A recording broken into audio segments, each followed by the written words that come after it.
I još nešto. Koristim ovu priliku da kažem nešto u pogledu tračeva koje izgovaraju ljudi koji su malo ili nimalo obavešteni.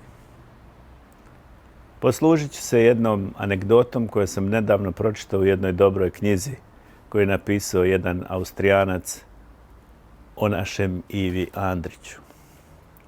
Naime, nakon Drugog svjetskog rata na istoku u mnogim zemljama je vladala loša vlast. Posljednjom snagom iz dometa tih autokratskih režima jedan istočnoevropski zec bežao je na zapad. Zapadnoevropski zec ga vidi i pita: od čega to bežiš, zečiću?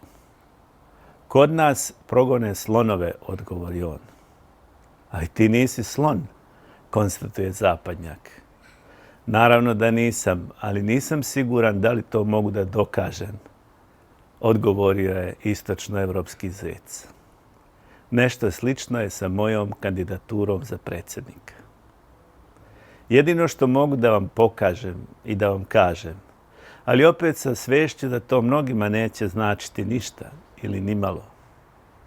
U mojim ličnim dokumentima ne piše moje lepo ukršteno ime Mladen, nego moje monaško ime Grigorije. Ja nisam slon, ja sam samo Grigorije.